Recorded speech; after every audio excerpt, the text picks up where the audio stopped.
여러분 안녕하십니까? 포항 MBC 뉴스데스크입니다. 절기상 소서인 오늘 포항과 경주에 호우주의보가 내려진 가운데 내일 오전까지 많은 비가 내리겠습니다. 특히 내일 새벽에는 경북 남부를 중심으로 돌풍과 천둥, 번개를 동반한 시간당 30에서 50mm의 강한 비가 쏟아지는 곳이 있겠습니다. 포항시는 형산강과 냉천, 곡강천 등 하천 둔치에 주차된 차량의 이동 조치와 산간 계곡의 야영 금지를 통보했습니다. 산림청은 산사태 위기 경보를 관심에서 주의로 상향 발령했습니다. 제9대 경주시 의회가 출범 후 1년 동안 상임위원회를 확대하고 현장 방문을 강화했습니다. 앞으로 현장 중심 의회를 확대하고 의원 교육 연수를 통한 전문성 확대와 지방의회 제도 안정화에도 나서기로 했습니다. 임재국 기자가 보도합니다. 지난해 7월 21명의 의원들로 출범한 제9대 경주시의회. 현장 중심 의회를 표방하며 지난 1년간 시민들을 직접 만나는 현장 활동을 늘렸습니다. 상임위원회별로 주요 사업장을 방문하거나 시민 제보를 받아 현장을 확인했습니다. 주민수건 사업이나 경주시 현안 사업 중심으로 현장을 방문하였고 현장에서는 주민의 목소리를 생생하게 들을 수 있고 주민 민원 해결에도 손쉽게 접근할 수 있어서 현장의 중요성을 다시 확인하는 1년이 되었습니다.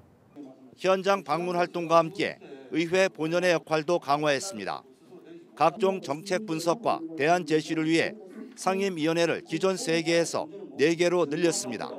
지난 1년 동안 6번의 임시회와 3번의 정례회를 통해 175건의 안건을 처리했고 시정 질문과 5분 자유 발언을 확대했습니다.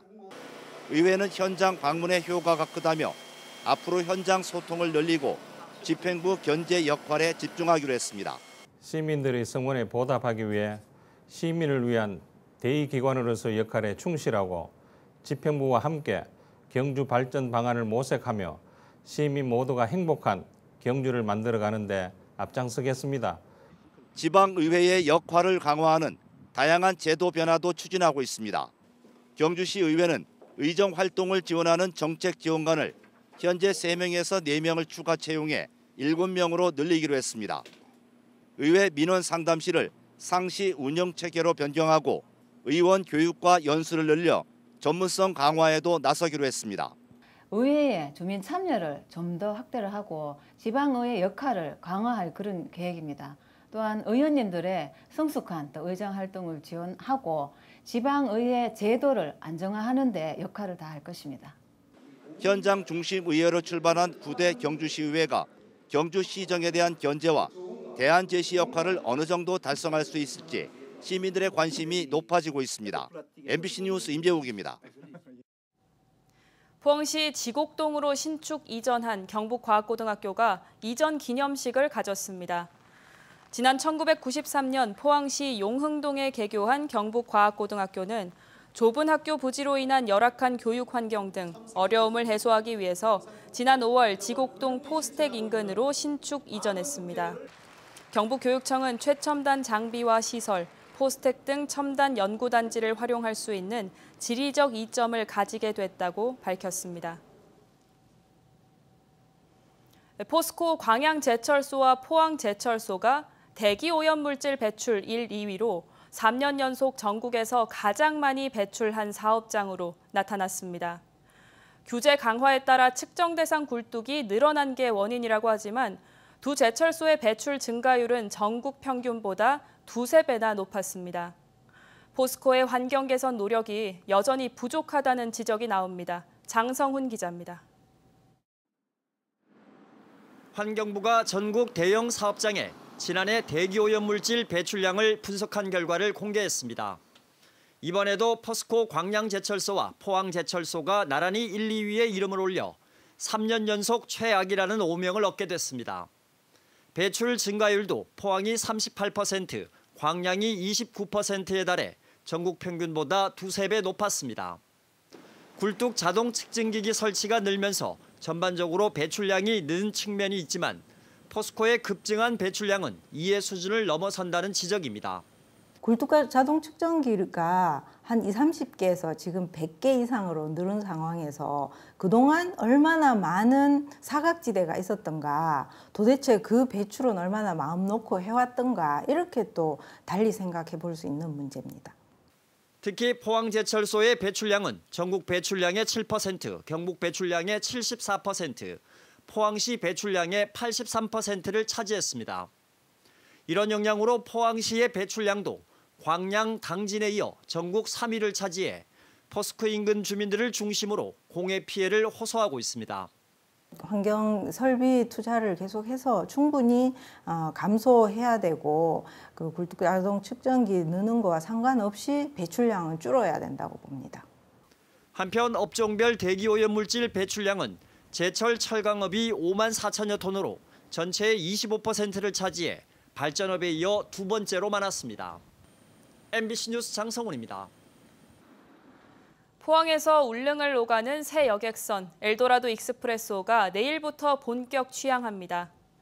엘도라도 익스프레소는 국제 총톤수 3,158톤급으로 여객 정원 970명과 화물 25톤을 실을 수 있고 포항 울릉을 2시간 50분 만에 운항하는 쾌속 여객선입니다. 선사인 대저해운은 새 여객선 취항을 기념해서 9월 10일까지 온라인으로 개인 예매하는 승객을 대상으로 비즈니스석은 20%, 퍼스트석은 30% 할인한다고 밝혔습니다.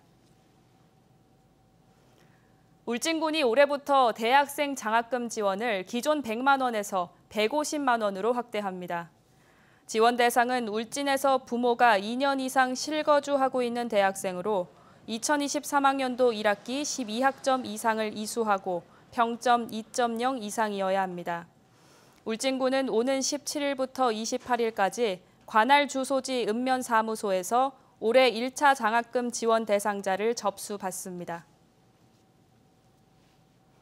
포항시는 오늘 학도의용군 전승기념관에서 6.25 전쟁에 참전한 학도의용군 9명을 초청해 간담회를 열었습니다.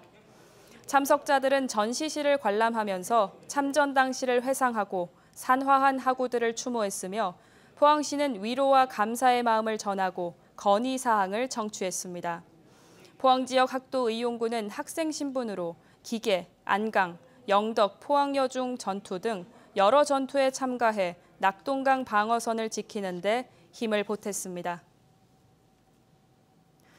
어제 오후 8시 46분쯤 포항시 남구 송도동의 한 다세대 주택에서 불이 났습니다. 다행히 인명피해는 없었지만 냉장고와 에어컨 등 가재 도구가 모두 타 소방서 추산 4천만 원의 재산 피해가 발생했습니다. 포항시 시설관리공단은 오는 15일부터 8월 27일까지 형산강 야외 물놀이장 등 관내 5개 물놀이장을 운영합니다. 공단 웹사이트를 통해서 예약할 수 있으며 형산강 야외 물놀이장은 입장료를 내야 하고 포은 어린이 물놀이장, 양덕 한마음 다목적 물놀이장 등 다른 4곳은 무료입니다. 물놀이장은 매주 월요일과 기상 악화 때는 문을 열지 않습니다.